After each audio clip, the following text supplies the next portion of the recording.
Thank you for being here. Please grab a warm glass of water, sit back, and listen as I tell you the whole story. The scent of expensive Chardonnay and fresh white hydrangeas should have made the night absolutely perfect. It was my engagement party, a night that was supposed to be about my future, held in the massive glass-walled sunroom of the sprawling estate I grew up in. My fiancée, Chloe, stood by my side wearing a simple but stunning navy blue dress. Her fingers were gently intertwined with mine, her thumb rhythmically rubbing the back of my hand. She was a silent, steady anchor in a room full of people who felt much more like strangers than actual family members. Soft jazz music played from the high-end ceiling speakers, blending smoothly with the polite, meaningless chatter of 50 guests holding crystal glasses. But beneath that polished surface, the air in that room was completely toxic. My family was not there to celebrate my engagement. They were simply tolerating my presence, waiting for the perfect moment to strike and get exactly what they wanted. The ambush had been building up for 2 solid weeks, but I never in a million years thought my own father would turn a night meant for celebration into a public execution. It happened so fast. The jazz music was still playing when my dad, Joseph, marched aggressively across the polished marble floor. His face was flushed a deep, angry red, radiating the intense heat of too much expensive scotch and raw, unhinged anger. He did not care who was watching. He grabbed my shoulder, his heavy fingers digging into the fabric of my tailored suit jacket like actual claws. He leaned in close, his breath reeking of liquor and cigars, and his voice cut through the ambient noise of the room, loud enough to stop the music dead in its tracks. "We are done playing games, Matthew," he snarled, the thick veins in his neck bulging against his collar. "Give your $100,000 fund to your brother right now. You sign it over tonight, or this engagement is over, and you are no longer a part of this family." I just stared at him. The entire room went dead silent. 50 pairs of eyes locked onto us in shock. Chloe stepped forward, her voice calm but incredibly firm. "Sir, you need to step back right now." "Shut your mouth," my dad snapped, violently shoving Chloe's arm. She stumbled backward, her heel catching awkwardly on the edge of the Persian rug. That was it. The final thread tying me to this family snapped. I stepped directly between them, my fists clenched tightly at my sides. "Don't you ever touch her again," I said, my voice low and dangerously calm. "And no, I am not giving Carter a single dime of my money. I am entirely done funding his fake life." The slap I expected didn't come. A closed fist did. My dad swung with absolutely everything he had. His knuckles connected directly with the left side of my jaw. The sickening crack echoed off the glass walls like a gunshot. My head snapped to the side, the world spinning wildly for a split second as I staggered back, knocking over a silver tray of champagne flutes. Glass shattered loudly across the marble floor. I immediately tasted heavy copper in my mouth. Warm blood pooled on my tongue and dripped from my split lip directly onto my crisp white shirt. I heard a few scattered gasps from the crowd, but when I looked up, wiping the thick streak of blood from my chin with the back of my hand, I didn't see any horror on my family's faces. My mother, Martha, just let out an annoyed, dramatic sigh, acting as if I had simply spilled a glass of red wine on her favorite rug. And my brother, Carter, stood lazily in the corner by the bar. He had a smug smirk plastered across his face, gently swirling the ice in his cocktail glass, thoroughly enjoying the show. I didn't yell. I didn't swing back. I just looked at the man who had raised me, finally realizing that the father I had always desperately wanted to make proud was nothing but a violent, greedy bully. "You're dead to us," my dad spat, casually straightening his silk tie. I grabbed Chloe's hand. "Let's go," I told her. We walked out of the sunroom, our shoes crunching loudly over the broken glass. I didn't look back. I left them standing there in their beautiful stolen house. What my dad didn't know as he watched me walk out the front door was that he had just signed his own eviction notice. To understand how karma hit them like a freight train, we have to go back to a safe I hadn't opened in 5 years. Growing up in that massive estate, I always felt like a ghost haunting someone else's life. The house was enormous, filled with heavy antique furniture, expensive imported rugs, and large oil portraits of people I barely knew. But despite the extreme wealth radiating from the very walls, none of it ever felt like it belonged to me. That was Carter's world. I was just living on the edges of it. The divide between my younger brother and me wasn't just a crack. It was a massive canyon. Carter was the undisputed golden child, the miracle baby who could do absolutely no wrong. I was just the placeholder. By the time I was 16 years old, I was working long weekend shifts at a dusty local hardware store just to afford my own winter clothes and save up for a heavily used car. I worked grueling 60-hour weeks during my summer breaks. I took immense pride in my small salary, knowing I earned every single penny through my own sweat. Carter, on the other hand, woke up on his 16th birthday to a brand new, fully loaded SUV parked in the driveway with a giant red bow on it. My mom, Martha, enabled his every single whim. If Carter wanted something, it was immediately classified as a necessity. If I needed something, it was treated as a massive financial burden. But it was my dad, Joseph, who truly set the toxic standard for the house. For him, life was entirely about appearances and projecting wealth. He cared vastly more about what his wealthy golf buddies thought of him than whether his two sons were actually decent human beings. I distinctly remember the night the reality of my family truly crystallized for me. I was 19 years old, home from college for a long holiday weekend. Carter was 17 and had sneakily taken his brand new SUV out for a late-night joyride. He came home at 2 in the morning, completely panicked and reeking strongly of cheap weed. He had sideswiped the neighbor's parked Lexus, causing thousands of dollars in deep cosmetic damage.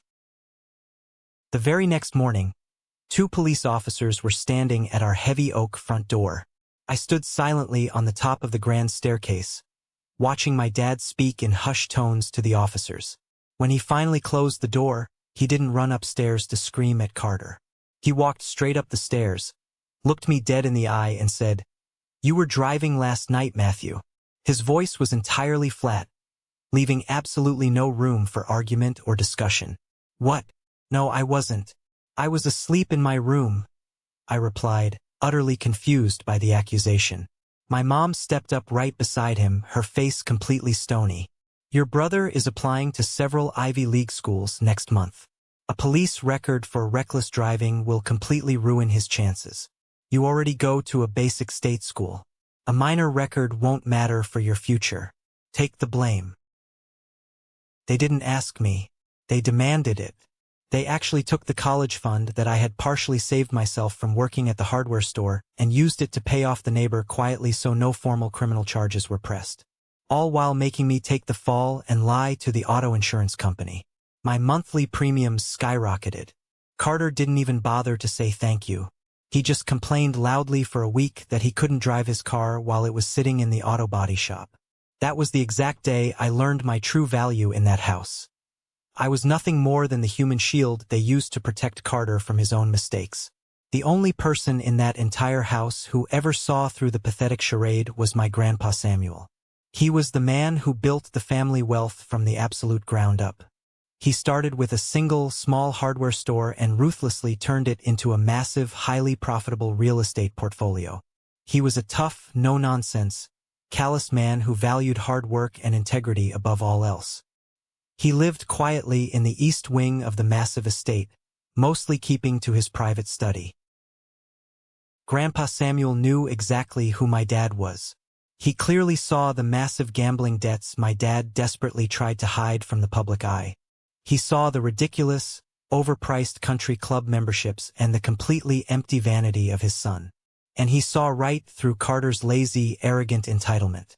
When Grandpa Samuel got severely sick, the beautiful house quickly turned into a vulture's nest. My parents were constantly whispering loudly in the hallways about the inheritance.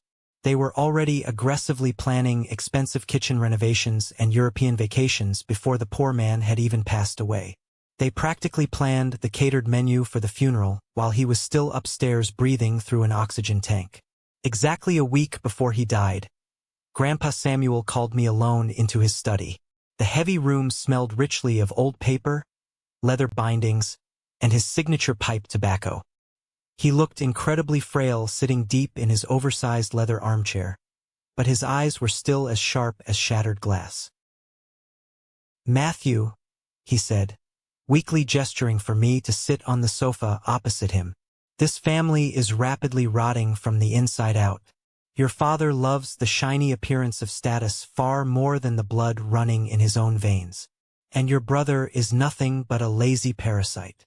I didn't say anything back to him. I just sat there, feeling a heavy, painful lump form deep in my throat. It was the very first time in my entire life that anyone had verbally validated the isolation I had felt. He reached slowly into his top desk drawer with a trembling hand and pulled out a small, heavy envelope sealed with red wax. He slid it carefully across the mahogany desk. "There is a small fireproof safe hidden securely behind the far bookshelf. This envelope contains the combination. I am setting things right for you. But listen to me very carefully, son. Do not open that safe until they cross the line of no return. Do not open it until they show you exactly who they truly are, and you realize with certainty that they cannot be saved." He passed away quietly just a few days later. My parents threw an incredibly lavish, expensive funeral, treating the somber occasion much more like a high-end networking event than a mourning period. My dad strutted around the reception acting like he was the newly crowned king of the castle. I kept the small envelope hidden away, honoring my grandfather's strict final wish. I went back to my life, focused intensely on my career, finally earned a major promotion, and built a quiet, peaceful life with Chloe in our apartment. I tried to just be a good son from a safe distance. Fast forward to 2 weeks before my disastrous engagement party. Carter dropped a massive bomb on the family over a group text. He proudly announced he was officially engaged to Mia, a girl whose last name happened to be Vanderbilt. Yes, those Vanderbilts. Or at least, a very wealthy, highly connected branch of them. Mia was everything my shallow parents actively worshipped. Old money, highly connected, and incredibly condescending to anyone she deemed beneath her. She looked at our family like we were an amusing, slightly pathetic charity project. But her powerful family demanded solid proof of wealth before they would even consider signing off on the marriage. They wanted to know exactly what financial assets Carter brought to the table. My parents panicked immediately. My dad's hidden gambling debts had quietly eaten away at almost all the cash reserves Grandpa Samuel had left them. The estate was beautiful and grand, but they were incredibly cash poor. So what did my dad do to fix it? He doubled down on his ridiculous lies. He leased a bright red Ferrari for Carter, paying a massive monthly premium they absolutely couldn't afford, just so Carter could pull up to the Vanderbilt estate looking like a young, self-made tech millionaire. We had a tense family dinner to celebrate Carter's sudden engagement. I drove my reliable, completely paid-off, 5-year-old sedan and parked it directly next to the gleaming rented Ferrari in the circular driveway. At the long dining room table, Mia barely acknowledged my existence. She spent the entire grueling meal closely inspecting her manicured nails and complaining loudly about the potential catering options at her upcoming destination wedding. "Carter tells me you just work in logistics," Mia said suddenly, looking directly at me like I was a squashed bug on her windshield. "How perfectly quaint. Are you hoping to finally earn a decent management salary eventually? Or do you just enjoy driving that little beater car parked outside?" Carter laughed out loud. A loud, obnoxious, braying sound that echoed in the dining room. My parents immediately joined in, chuckling as if Mia had just told a brilliant joke. "Matthew is just our late bloomer." My mom chimed in, reaching over to affectionately pat Mia's hand. "He's very simple. But Carter, oh, our Carter is clearly destined for great, important things." I squeezed my silver fork tightly. I didn't bother to defend myself. I knew the actual truth. I knew my recent promotion made me out-earn Carter by a mile, considering he hadn't held a steady, paying job in over 2 years. I knew that shiny red Ferrari was rented on borrowed credit. But they were all so utterly desperate to impress this arrogant girl that they were perfectly willing to tear me down just to build Carter up a tiny fraction of an inch higher. I ate the rest of my dinner in total silence, completely disgusted by the circus performing around me. The real, calculated betrayal started later that same week. I was standing in the massive kitchen of the estate, helping prepare some food for an upcoming family gathering. I was quietly chopping vegetables when my mom slid smoothly into the room, followed very closely by my Aunt Patricia. Aunt Patricia was the absolute worst kind of emotional manipulator. She possessed a sweet, dripping Southern Belle voice and always brought homemade casseroles to family events. But she was always the one aggressively pulling the toxic strings behind the scenes. She had gone through an incredibly messy divorce a few years back, fighting tooth and nail in a bitter custody battle over her own kids. Ever since that divorce, she viewed every single family interaction as a calculated financial transaction. She was my mother's primary advisor in all things manipulative. "Matthew, honey?" Aunt Patricia purred softly, leaning casually against the cold granite counter. "Your mother and I were just talking about Carter's upcoming wedding. It's going to be a truly spectacular event down in Cabo." "That's great, Aunt Pat," I said, intentionally not looking up from the wooden cutting board. My mom took a very deep breath, quickly putting on her best, most serious negotiation face. "The thing is, Matthew, the Vanderbilts expect a very certain level of grandeur and luxury. And the specific beach venue Carter absolutely wants requires a massive, non-refundable deposit by this Friday." I stopped chopping the bell peppers. I knew exactly where this conversation was going. And frankly, my mom said, completely dropping the sweet, motherly act, "you have that untouched investment account, the $100,000 Grandpa Samuel left specifically in your name. You haven't touched a single dime of it." I froze in place. The sharp chef's knife hovered perfectly still in my hand. That money was my ultimate safety net. It was the essential fund Chloe and I were going to use to put a down payment on our very first house. "That's my money, Mom. Grandpa left it to me, not to Carter." "Oh, please don't be so overly dramatic," Aunt Patricia chimed in, rolling her heavily mascaraed eyes. "You and Chloe are so remarkably simple. You really don't need a big, fancy house. You can just do a very small, cheap backyard wedding. Carter needs to make a massive statement. You owe it to your own brother to help him securely lock down this marriage." Before I could firmly tell Aunt Patricia to get entirely out of my face and mind her own business, my dad walked purposefully into the kitchen, firmly crossing his arms over his chest. The trap was officially closed around me. "You are going to transfer that money directly to my bank account by tomorrow morning," my dad commanded. It was absolutely not a request. It was a direct order. "You have a strict duty to this family to ensure we look good to the Vanderbilts. Your brother is marrying way up. We need the cash right now." "No," I said incredibly firmly, turning my body to face him directly. "I work hard for my money. You leased a Ferrari you clearly can't afford. That is your financial problem, Dad, not mine." My dad's face darkened into a terrifying scowl. "You are going to deeply regret being this selfish, Matthew. I promise you that." The large kitchen went dead silent. The Cold War had officially begun. For the next 14 agonizing days leading up to my engagement party, I was completely exiled from the family. My family cut off all forms of communication. They didn't call. They didn't send a single text. Aunt Patricia eagerly went to work calling every single extended family member on the contact list, maliciously spinning a wild story about how I was hoarding money and actively trying to sabotage my own brother's happiness out of pure, bitter jealousy. I tried to ignore the swirling drama. I focused intently on my work at the office and finishing the planning for my engagement party with Chloe. But they were absolutely not done trying to break me down. Exactly 3 days before the party, my younger cousin Dylan unexpectedly showed up at my apartment door. Dylan was Aunt Patricia's oldest son. He had always been the quiet, observant one, the guy who generally stayed entirely out of the toxic family politics. He brought a cold 6-pack of beer and a very sympathetic, warm smile. "Man, things are completely crazy back at the house," Dylan said, sitting heavily on my living room couch and popping open a beer. "Uncle Joseph is literally losing his mind over this Cabo deposit deadline. I just wanted to come by and see how you were doing. Personally, I think they're being totally unfair to you." For a brief, fleeting second, I felt a massive wave of relief wash over me. Finally, someone in this insane family who actually saw reality for what it was.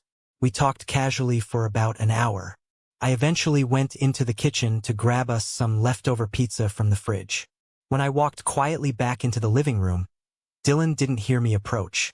He was standing directly by my home office desk. My laptop was wide open, actively displaying my secure online banking dashboard. Dylan had his smartphone out, rapidly snapping clear pictures of my private account balances and routing numbers. My blood instantly ran freezing cold. The severe betrayal hit me like a physical punch to the gut. "What the hell are you doing, Dylan?" I asked, my voice echoing in the small room. He jumped violently, nearly dropping his phone onto the desk. He stammered nervously, his face instantly turning a pale, sickly white. I was just quickly checking a text message. "I swear, man."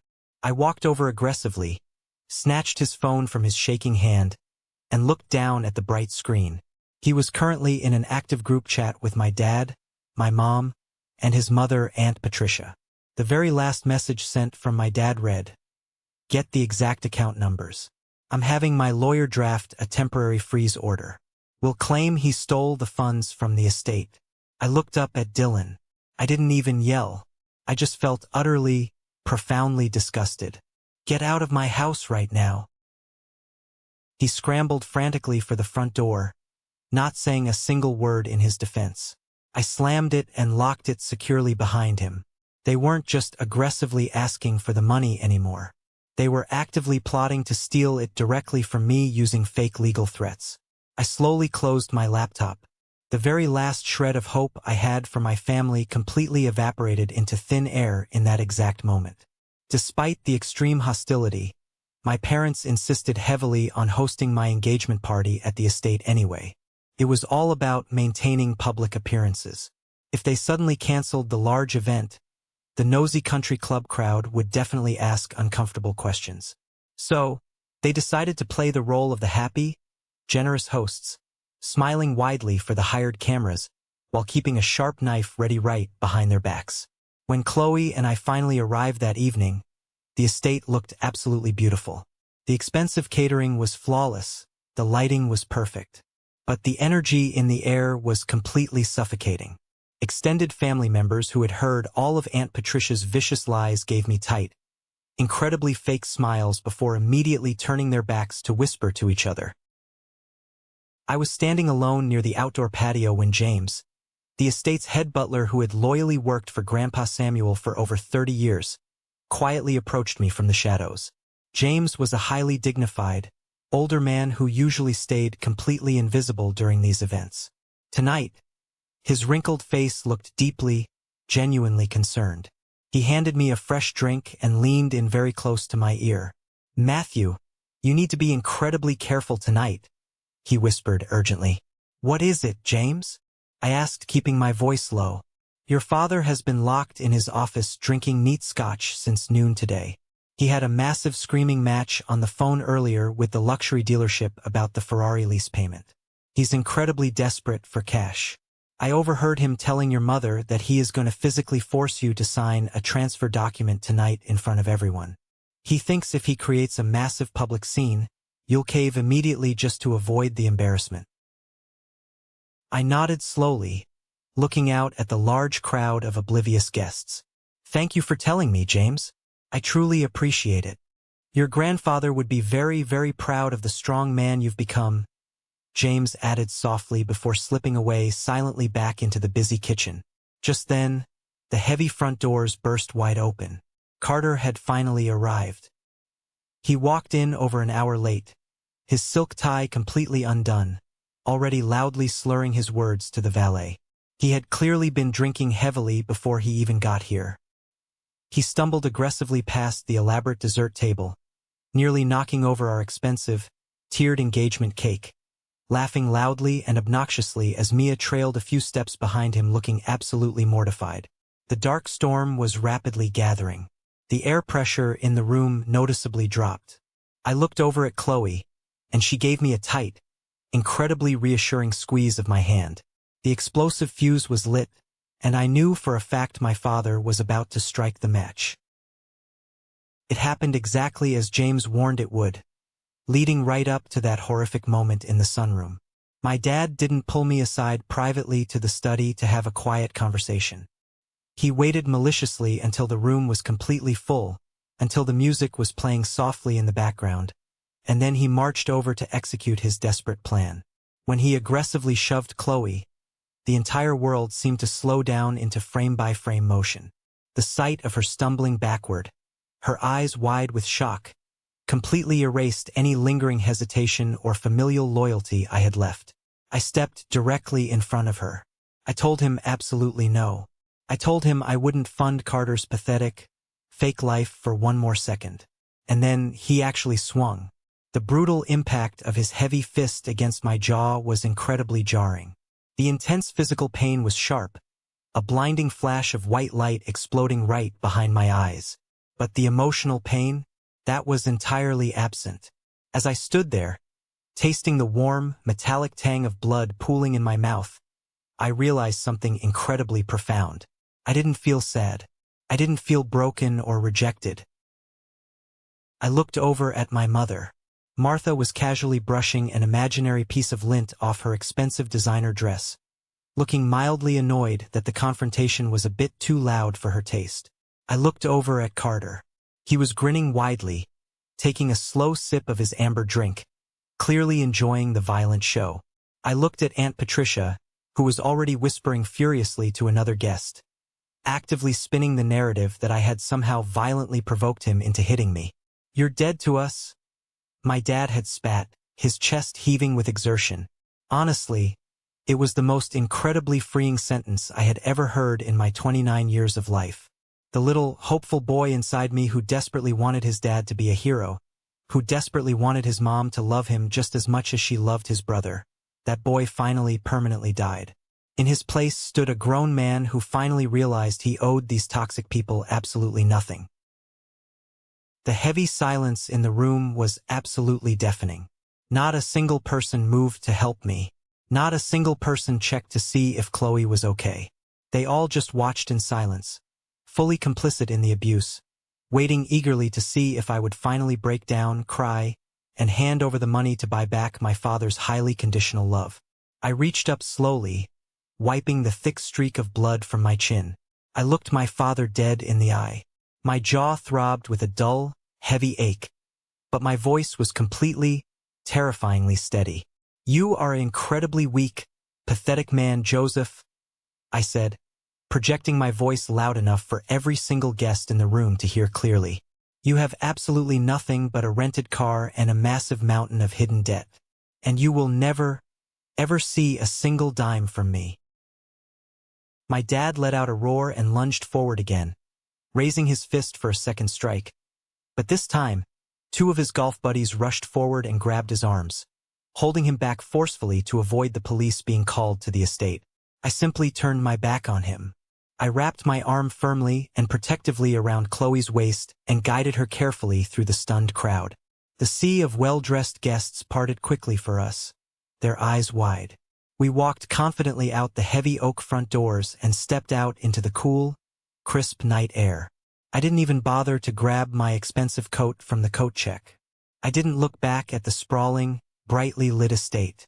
We drove all the way back to our small apartment in complete silence. The adrenaline was slowly fading from my system, leaving a dull, intense throbbing ache in my jaw and a slight ringing in my left ear. When we finally got inside, Chloe didn't say a word. She went straight to the freezer, pulled out a bag of frozen peas, wrapped it carefully in a clean kitchen towel, and gently pressed it against my rapidly swelling face.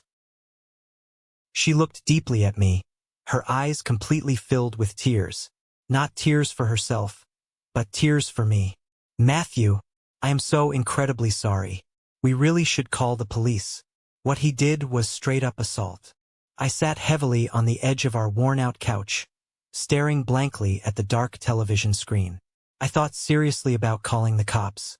I thought about the messy, drawn-out legal battle, the embarrassing local headlines, and the endless, exhausting drama Aunt Patricia would inevitably spin to the rest of the family. "No," I said quietly, my voice raspy. "Matthew, he hit you in the face. You cannot just let him get away with that." "I'm not letting him get away with it," I replied, slowly pulling the ice pack away from my face. "Calling the police is way too easy for him. He'd just post bail, hire an expensive defense lawyer, and drag the case out for years while still living extremely comfortably in that massive house. I don't want a simple restraining order, Chloe. I want total justice." I stood up slowly, my joints aching, and walked purposefully into our bedroom. I went straight to the back of the walk-in closet, aggressively pushing aside old shoe boxes and winter coats until I reached a small, incredibly heavy fireproof safe that was bolted securely to the floorboards. I hadn't touched that safe since the exact day Grandpa Samuel gave me the secret code. "Do not open it until they show you exactly who they are, and you realize they cannot be saved." They had finally shown me. They had plotted maliciously to steal my savings. They had publicly humiliated me in front of 50 people. And my own father had violently assaulted me while my mother watched with absolute boredom. There was absolutely nothing left to save or protect. I knelt down on the carpet, took a deep breath, and reached out for the cold metal dial of the safe. I carefully entered the specific numbers. Grandpa Samuel's exact birthday.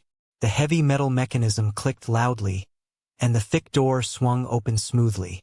Inside the dark space, it still smelled faintly of his signature pipe tobacco. There was no massive stack of hidden cash, no secret gold bars. There was only a single, thick, cream-colored manila envelope. I pulled it out gently, my hands trembling just slightly from the lingering adrenaline, and sat heavily on the edge of our bed. Chloe stood silently in the bedroom doorway, watching me with wide, curious eyes. I broke the old wax seal on the back of the envelope and slid the heavy, official documents out onto the blanket. The very first page was a letter, meticulously handwritten by my grandfather in his distinct looping cursive.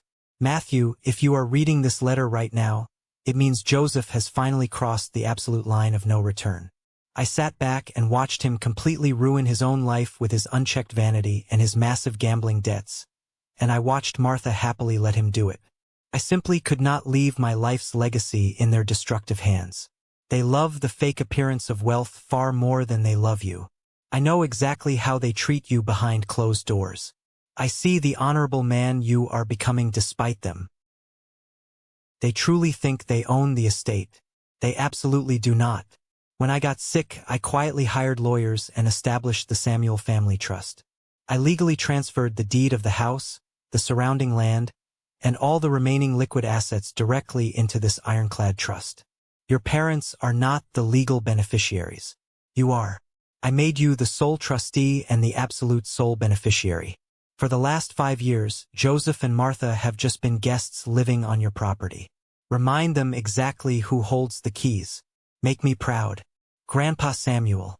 I stared blindly at the dried ink. My heart hammered wildly against my ribs. I frantically flipped to the next thick document. It was the official property deed, officially stamped and notarized by the county clerk. Under the highlighted section titled Legal Owner, it didn't say Joseph's name.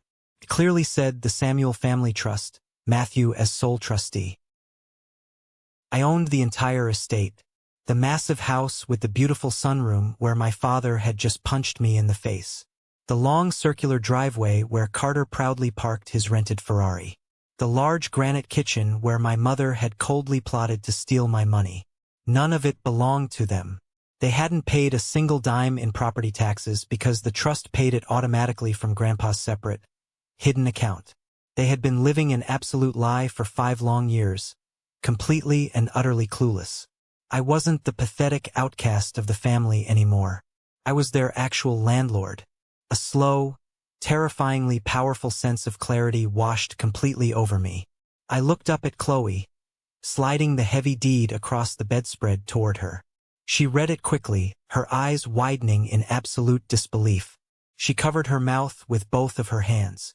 "Matthew, this legally means—" "It means," I said, a very cold, genuine smile finally breaking across my bruised face, that it's finally time to take out the trash. First thing Monday morning, I didn't bother going to work at the office. I drove straight downtown to a massive high-rise glass building and walked confidently into the sleek office of Harper and Associates. Harper was an absolute shark of a lawyer. She wore sharp, impeccably tailored suits, had eyes that pierced like a hawk, and possessed a terrifying reputation for utterly dismantling arrogant opponents in complex property and civil disputes. I sat down across from her massive oak desk and silently slid Grandpa Samuel's thick envelope toward her. "I want to legally evict my parents," I said simply and directly. Harper raised a perfectly groomed eyebrow, pulling the stack of documents out. She read carefully through the intricate trust agreement and the stamped property deed in total silence. When she finally finished reading, she looked up, a very predatory, satisfied smirk playing on her lips. "This is incredibly airtight," Harper said, tapping a manicured fingernail against the deed. "Your grandfather was a brilliantly smart man. He set this up perfectly as a blind trust to shield it completely from your father's many aggressive creditors. Legally speaking, they are currently classified as tenants at sufferance. Basically, they are just squatters sitting on very nice furniture. I want them out of my house," I said. Immediately, Harper leaned back slowly in her expensive leather chair, steepling her fingers together. "We could just easily send a standard 30-day notice to vacate the premises. But if your father is as incredibly stubborn and broke as you say he is, he'll fight it. He'll absolutely refuse to leave, drag it deep into eviction court, and that messy process could easily take 6 months. We need to apply pressure. Real, crushing financial pressure." "What exactly do you suggest?" I asked, leaning in closer. "We don't just legally evict them. We sue them," Harper said, her eyes flashing with pure legal malice. "They have been living in a multi-million-dollar property for 5 entire years without paying a single cent in rent. As the active trustee, you have a strict fiduciary duty to maximize the trust's financial assets. We officially file a massive lawsuit for 5 years of back rent calculated at fair market value. We're talking hundreds of thousands of dollars. We file the aggressive suit and simultaneously, I request an emergency judicial freeze on all their remaining bank accounts pending the litigation." I stared at her, deeply absorbing the brutal strategy. It was incredibly ruthless. It was perfectly surgical. Once the bank freeze hits and the massive lawsuit lands directly on their front doorstep, Harper continued, her voice practically purring, they will realize immediately they are facing total, unrecoverable financial ruin. They won't even be able to pay a cheap defense lawyer. That's exactly when we offer them a settlement. A legal trapdoor. "What's the settlement?" I asked. "They sign a legally binding, ironclad agreement to voluntarily vacate the premises completely within 30 days and formally waive all legal rights to challenge the eviction. In exchange, you simply drop the lawsuit for the back rent. They either leave quietly and quickly, or they go entirely bankrupt fighting a war they've already completely lost." It was a brilliant masterstroke. It wasn't just kicking them out. It was systematically dismantling their entire illusion of control and power. It was violently forcing my father to realize he was completely powerless against me. "Draft the paperwork," I said, my voice completely steady. "File the lawsuit. Freeze the accounts. Send the notice." Harper smiled warmly. "It will be delivered directly by a process server on Wednesday morning. Happy hunting, Matthew." The trap I had carefully set with lawyer Harper didn't just snap shut. It slammed down with the devastating force of a falling anvil. Wednesday morning arrived exactly as Harper promised it would. I was sitting quietly at my kitchen island in my apartment, sipping a hot cup of black coffee, watching the digital red numbers on my microwave tick over to exactly 9 o'clock. I knew exactly what was happening at that very second. Right about now, a professional, completely humorless process server was walking up the long, perfectly manicured driveway of my estate. Right about now, he was ringing the heavy brass doorbell. And right about now, he was handing a thick, terrifying stack of legal documents directly to my father. I didn't have to wait very long for the massive fallout to reach me. At exactly 9:15, my cell phone started vibrating aggressively across the cold granite countertop. The caller ID flashed my mother's name. I didn't pick it up immediately. I let it ring 4 times, listening to the buzzing sound, taking another slow, deliberate sip of my dark coffee. I wanted her to sweat. Then, I finally hit the green answer button and put the phone on speaker, resting my hands on the counter. "Matthew!" My mother shrieked instantly. Her voice was completely hysterical. A sharp, piercing, guttural sound that lacked absolutely all of her usual refined, country club polish. "Matthew, you need to call this off right now. Some absolute lunatic just came to our front door and handed your father a massive lawsuit. He's threatening to sue us for hundreds of thousands of dollars in back rent. And my debit card just declined at the grocery store. I had a cart full of food, and the machine said declined. The bank teller on the phone said our accounts are completely frozen.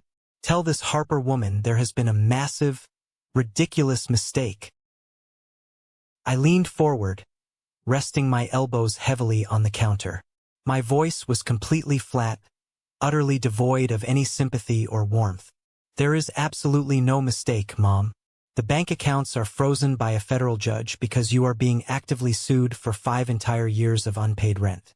And you are being sued because you are currently squatting in a multimillion-dollar house that does not legally belong to you." The line went dead silent for a few long, agonizing seconds. I could hear her ragged, panicked breathing through the speaker. "What in the world are you talking about? Your father owns that house. Grandpa Samuel left the inheritance to him." "No, Mom," I corrected her, my tone dropping to a cold, unforgiving whisper. "Grandpa Samuel left the inheritance entirely to me. He set up an ironclad blind trust 5 years ago because he knew Dad's massive gambling debts would completely bankrupt the family. He made me the sole trustee and the sole beneficiary. I own the house. I own the land. Dad is just a very ungrateful guest. And frankly, you have both severely overstayed your welcome." "You wouldn't dare do this?"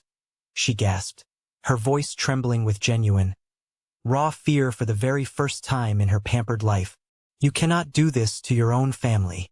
We gave you everything. We raised you, Matthew. You raised me to be a human shield for Carter." I shot back, the years of suppressed anger finally bubbling up into my words. "You stood in that beautiful sunroom and sighed with annoyance while my father punched me in the face. You aggressively plotted with Aunt Patricia to steal my hard-earned savings. You don't get to play the victim now. Please," she sobbed loudly. "Carter's wedding is in exactly 30 days. Then I highly suggest you start packing your boxes very quickly," I said smoothly. "People who assault the landlord get evicted. You have exactly 30 days. Do not call this number again." I pressed the end call button. The silence in my apartment was absolutely beautiful. The next 30 days felt like an absolute masterclass in psychological warfare. I completely blocked my parents' phone numbers from my device. I blocked Aunt Patricia and her entire side of the family. I ignored the frantic, legally threatening emails my dad desperately sent from his work computer. Lawyer Harper handled all the communications, standing like a brick wall between them and me. Just as she expertly predicted, they didn't have a single legal leg to stand on. With their bank accounts legally frozen solid by a federal judge, they couldn't even afford to hire a junior lawyer to review the documents, let alone fight a massive civil litigation in court. Exactly 5 days after the lawsuit was formally served, a heavily defeated, utterly broken Joseph signed the harsh settlement agreement. They legally agreed to vacate the estate completely by the end of the month to avoid bankruptcy. Ironically, their absolute deadline to move out of the house fell on the exact same weekend as Carter's massive, over-the-top destination wedding to Mia Vanderbilt.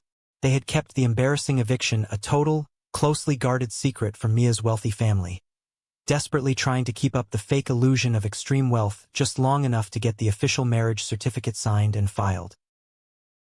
Chloe and I were technically still invited to the wedding reception, purely because uninviting us at the last minute would raise far too many uncomfortable questions among the nosy extended family. They fully expected me to stay home out of shame and embarrassment. They were incredibly wrong. The wedding reception was held at a ridiculously expensive, exclusive oceanfront hotel.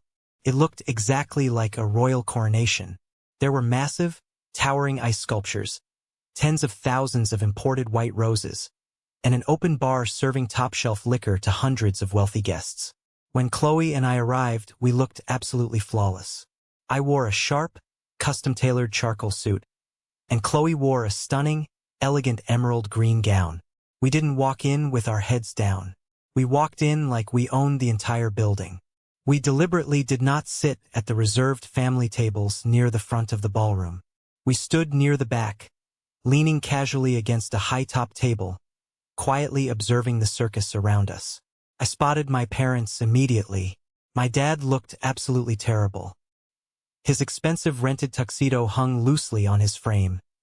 His face was a sickly pale color, and he was sweating profusely under the bright chandelier lights.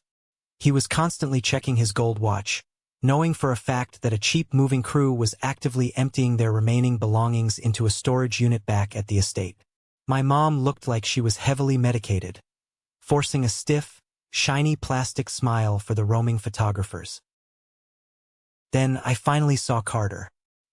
He was standing near the dead center of the room, holding a crystal glass of expensive champagne, laughing loudly and obnoxiously with some of Mia's wealthy cousins.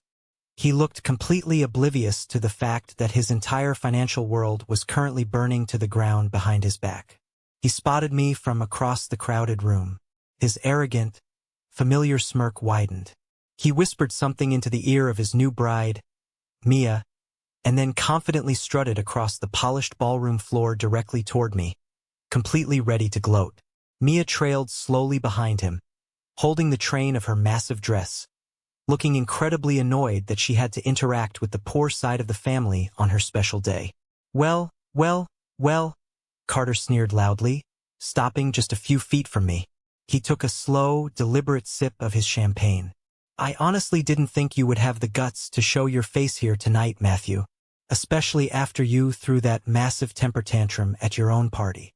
I see you're still driving that pathetic little sedan. Did you park it around the block so the valets wouldn't laugh at you? I just smiled warmly at him. It's good to see you too, Carter. Congratulations on the wedding. Mia stepped up right next to him, crossing her arms defensively over her chest. Let's keep this very brief, Carter. The professional photographer wants us standing by the main ice sculpture in exactly 5 minutes for family portraits. I'm just giving my big brother a quick, much-needed reality check, Carter said, casually adjusting his expensive silk bow tie. Dad told me you finally cut us off entirely. Good riddance. I don't need your pathetic little savings account anyway. I'm marrying into real, actual money now. My Ferrari is parked out front with a VIP tag, and we're flying out to a private island for the honeymoon tomorrow morning. You should probably just leave right now before you embarrass yourself further in front of these people. I didn't flinch. I didn't get angry. I didn't raise my voice. I just took a very slow, highly calculated step forward, completely invading his personal space. I leaned in very close, bringing my mouth right next to his ear so only he and his new wife could hear my specific words over the loud, thumping party music. Enjoy the honeymoon, Carter, I whispered, my voice dripping with absolute, unforgiving ice. Because you are going to desperately need the vacation. When you fly back to the city next week, I highly suggest you clear out your new guest room. Carter pulled his head back quickly, his arrogant smirk faltering just a tiny fraction. He looked genuinely confused. What the hell are you talking about? I kept my voice perfectly steady, making sure every single syllable hit its intended target with maximum impact. I'm talking about the simple fact that your entire financial background is a complete, fabricated lie. That bright red Ferrari parked out front? Dad leased it, and the dealership is actively looking to repossess it tonight because the massive payments bounced. And the massive estate you love bragging about to all of Mia's friends? Dad doesn't own it. I do. Grandpa Samuel left the entire inheritance to me in a blind trust to protect it from Dad's gambling debts. Carter's face went completely blank. His confident eyes darted nervously to Mia, who had suddenly gone very, very still beside him. "You're lying?" Carter stammered, his voice cracking noticeably. "Dad owns the house. He showed me the papers. Dad is currently homeless," I interrupted, delivering the final, fatal blow without a single ounce of mercy. "I legally evicted them. They signed the final legal paperwork 5 days ago to avoid a massive lawsuit for back rent. While you are standing here drinking expensive champagne, a cheap moving crew is packing all of their remaining clothes into a rented U-Haul truck. They have absolutely zero money, zero assets, and nowhere to live. So, when you get back from your fancy private island, Mom and Dad will be moving directly into your new house. Have a truly wonderful evening." The color instantly drained from Carter's face. He looked like he had just been hit head-on by a speeding cement truck. His mouth opened and closed repeatedly, but absolutely no sound came out. I shifted my hard gaze directly to Mia. Her perfectly contoured face was chalk white. Her eyes were wide with sheer, unadulterated panic. She belonged to a very strict family that demanded extreme financial security, and she had just legally married a man whose entire family was entirely bankrupt, completely fraudulent, and newly homeless. The grand Vanderbilt illusion was completely shattered into a million sharp pieces right in front of her eyes. I didn't wait for either of them to respond. The absolute horror radiating from their widened eyes was the only closure I ever needed. I turned smoothly on my heel, offered my arm gently to Chloe, and we walked calmly out of the lavish ballroom. I didn't look back once. I had finally dropped the lit match, and I didn't need to stay to watch the fake castle burn entirely to the ground. The very next morning, the sky over the massive estate was a heavy, gloomy gray, perfectly matching the exact reality of the grim situation unfolding on the ground. I absolutely didn't have to be there in person. Lawyer Harper had already arranged for the local sheriff's department to oversee the final property surrender to ensure everything went legally, peacefully, and smoothly. But I desperately needed to see it with my own 2 eyes. I needed to know for a fact that the heavy, toxic chapter of my past was officially closed forever. I drove my reliable little sedan into the quiet, upscale neighborhood and parked quietly across the wide street, partially hidden behind a large, sprawling oak tree. I rolled the driver's side window down just slightly, letting the cool, damp morning breeze blow into the car as I held a cup of coffee. At exactly 10 o'clock in the morning, Sheriff Davis pulled his official police cruiser into the long, circular driveway, his red and blue lights flashing briefly to signal his authoritative arrival.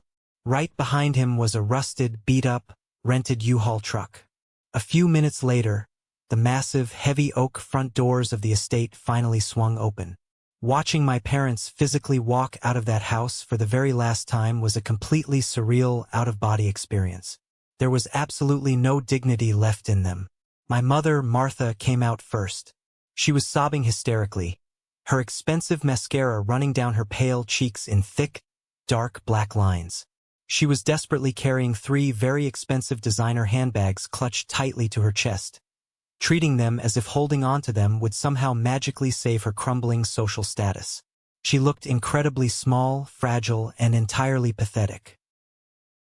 Then came my father. Joseph looked like he had physically aged 20 years in a single stressful month.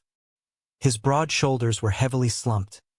His face was deeply unshaven, and he was violently arguing with one of the hired movers about a tiny scratch on a wooden dining chair. He looked completely defeated, entirely stripped of all the fake power, money, and intimidation he had constantly used to control me my entire life.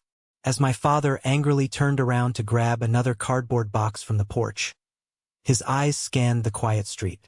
He froze instantly. He saw my familiar sedan parked across the road. Even from 50 yards away, I could see the absolute, fiery rage and utter desperation ignite in his tired eyes. He dropped the heavy box he was holding.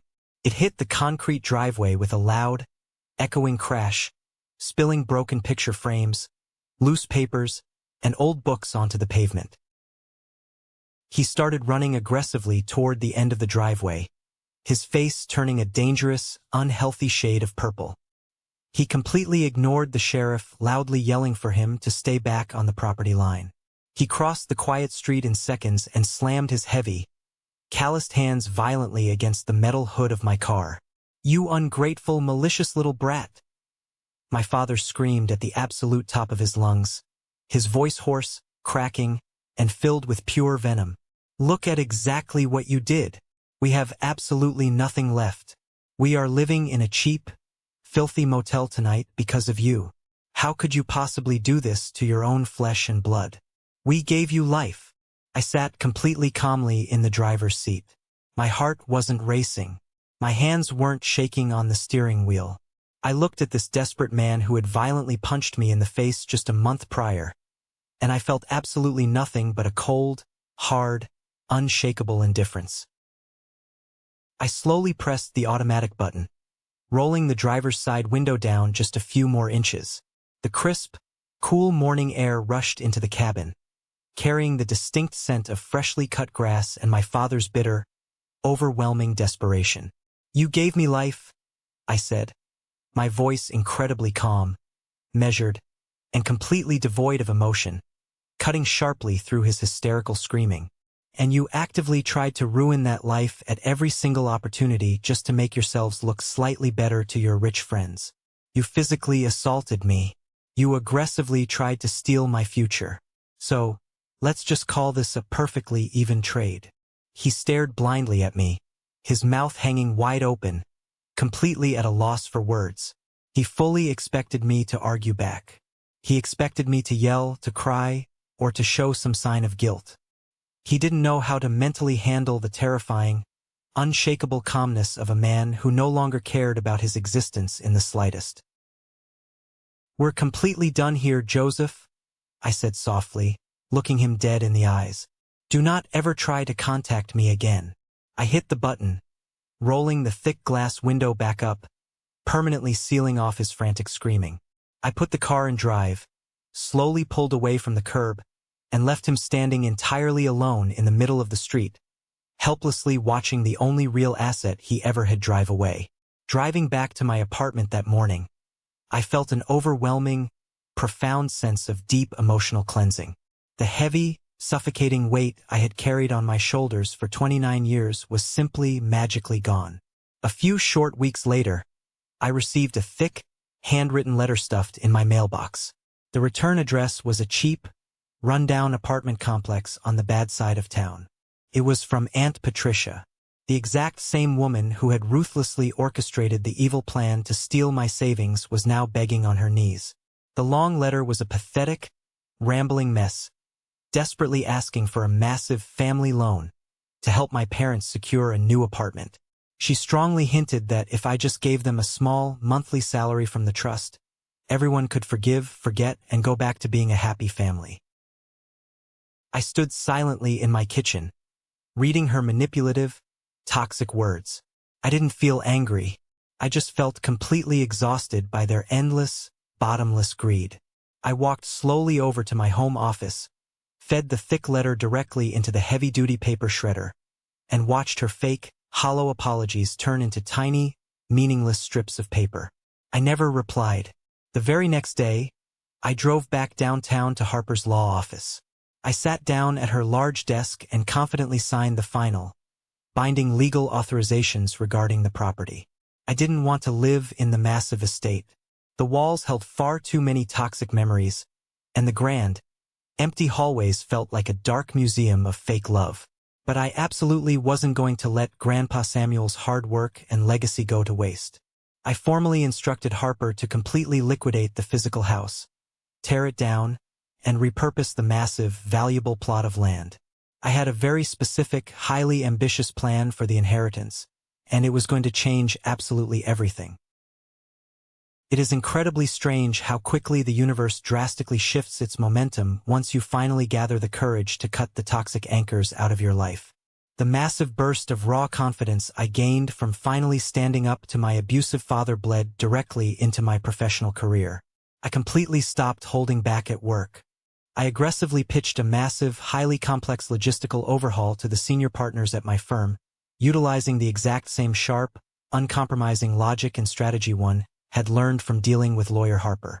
Exactly 2 months after the final eviction, My cell phone rang while I was sitting at my desk.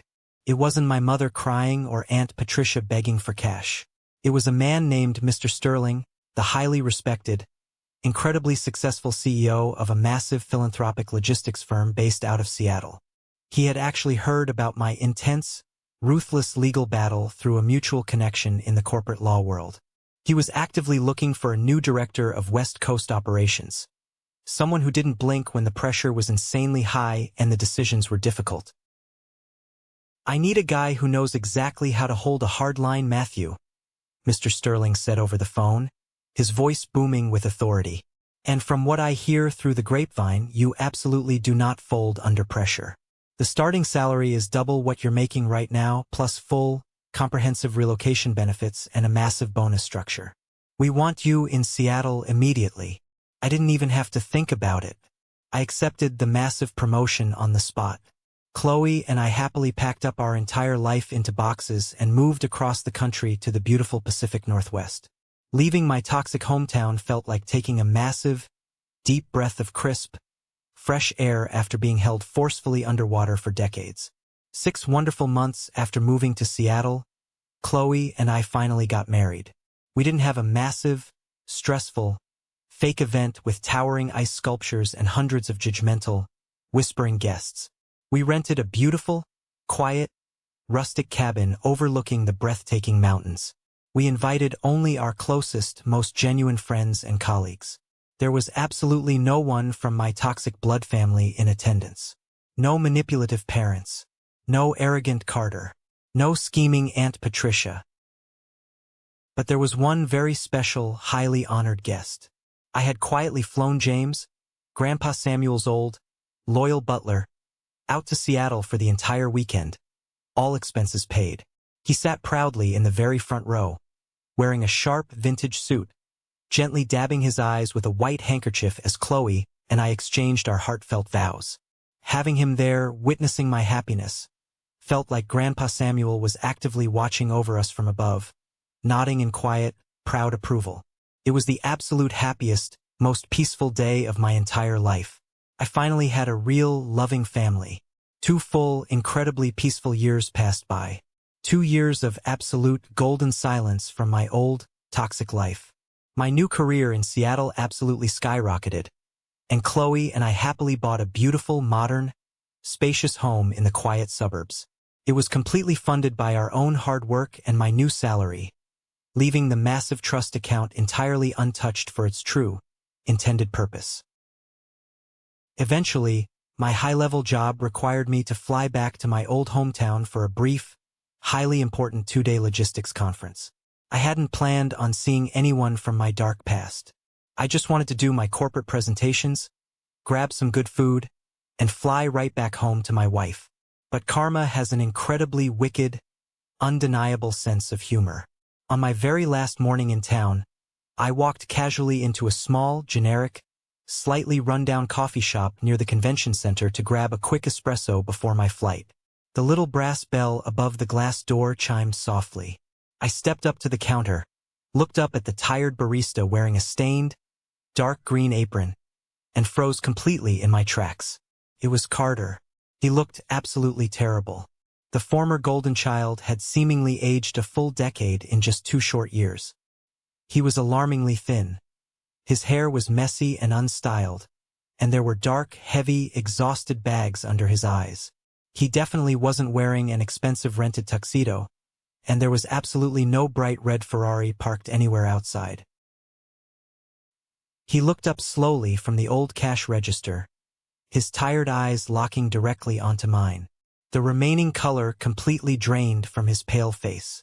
We stared at each other in total, suffocating silence for a long, heavy moment. I didn't feel the sudden urge to gloat or laugh. I just felt a profound, overwhelming sense of pity. "Matthew," he mumbled quietly, wiping his shaking hands nervously on his dirty apron. "Hello, Carter," I said quietly, offering a small nod. He swallowed hard, looking down at the scuffed counter. "I guess you're doing really well. That's a very nice coat." "I am doing well. How are things with you?" I asked, keeping my tone perfectly neutral and polite. Carter let out a bitter, incredibly humorless laugh that sounded more like a cough. How do you think things are? Mia's family completely pulled the plug on the wedding exactly 2 days after your little stunt at the reception. The Vanderbilts absolutely do not marry into bankrupt, homeless families. She immediately annulled the brief engagement, aggressively kept the expensive ring, and completely ghosted me. Mom and Dad are currently living in a tiny, cramped 2-bedroom apartment near the highway. Dad lost his prestigious country club membership and his pride, and Mom is working 40 hours a week as a receptionist at a local dentist's office just to pay for groceries. Are you finally happy now? You completely destroyed this entire family. I didn't destroy anything, Carter, I replied, my voice perfectly steady and completely devoid of any misplaced guilt. I just stopped actively setting myself on fire to keep all of you warm. The massive mountain of lies and the fake vanity destroyed the family. I just finally handed you the actual bill. Carter tightly clenched his jaw, gripping the hard edge of the wooden counter until his knuckles turned completely white. His raw bitterness was radiating off him in thick, heavy waves. Well, I sincerely hope you enjoy your millions of dollars. I actually drove past the old estate last month. I saw the massive construction crew aggressively tearing down the beautiful house. I assume you sold the precious land to some greedy, soulless corporate developer to build a bunch of cheap, ugly condos. Grandpa Samuel would be absolutely disgusted with you for selfishly destroying his beloved home just to make a quick, easy buck. I looked at my younger brother, shaking my head slightly. He still didn't get it. After everything that had happened, he still thought absolutely everything in life was purely about extreme greed and hoarding money. I reached calmly into my leather wallet, pulled out a crisp $20 bill, and set it gently on the counter next to the register. Keep the change for the coffee, Carter. And for the record, you're completely wrong about the estate. He frowned deeply, looking genuinely confused. What exactly do you mean? I didn't sell the land to a commercial developer, I explained, looking him directly and intensely in the eyes. And I absolutely didn't build cheap condos. I took the entire, massive value of the inheritance, the large plot of land, and the liquidated assets from the house, and I used every single penny of it to establish a permanent, fully funded non-profit organization. Carter stared blankly at me, his mouth hanging slightly open in pure shock. A non-profit? Yes, I nodded proudly. It's officially called the Samuel Foundation. We completely finished the new construction 3 weeks ago. It's a massive, state-of-the-art, fully funded legal clinic and safe housing shelter. It is designed specifically to help desperate women and children aggressively escape severe domestic abuse, painful divorce situations, and toxic financial manipulation. The people who live there now don't ever have to worry about being hit or lied to, or having their futures violently stolen from them by the exact people who are supposed to protect them. The absolute, unadulterated shock on Carter's tired face was indescribable. All his bitter, comforting assumptions, all his fake narratives that I was just a greedy, jealous, spiteful brother, completely shattered into dust in that exact moment. He realized the terrifying, undeniable truth. I didn't take the massive estate out of petty spite. I took it to build something incredibly beautiful and lasting out of the toxic ashes our father had created. Grandpa Samuel's true legacy isn't a massive, empty house filled with fake, miserable people, I said softly, my voice filled with conviction. His real legacy is providing safety. His legacy is protecting the vulnerable and giving them a second chance at life. I think he'd be incredibly proud of what his money built. I didn't wait for him to process the massive weight of it. I turned around smoothly and walked confidently out of the small coffee shop, the brass bell chiming softly behind me. I stepped out into the bright, warm morning sun, hailed a waiting taxi, and headed directly to the busy airport. I was finally going home to my real family. I am currently sitting in my large corner office in Seattle, looking out the massive glass windows at the beautiful, rain-swept city skyline. The heavy wooden door behind me opens softly, and my incredible, loving wife, Chloe, walks in. She is smiling brightly, holding our happy, healthy 6-month-old baby boy, Leo, safely in her arms. I stand up from my large desk, walk over to them, and take my wonderful son gently into my arms. He laughs a bright, pure sound, grabbing my silk tie with his tiny, strong hands. I look down at his innocent face, and I make a silent, unbreakable vow to the universe. I will never, ever make him feel like a heavy burden. I will never constantly compare him to anyone else to make him feel small. And I will never, ever raise a violent hand to him. The dark, generational cycle of toxic manipulation, severe financial abuse, and physical violence officially stopped with me. I took the heavy, rusted chain my father tried to wrap tightly around my neck, and I broke it into 1,000 useless pieces. Sometimes, when the office is quiet, I log onto my computer and check the official website for the Samuel Foundation. I slowly scroll through the anonymous, highly emotional testimonials of the brave people who have found real refuge on the exact same plot of land where my father once violently punched me in the face. My arrogant parents lost a massive, beautiful house that they never truly appreciated or actually deserved.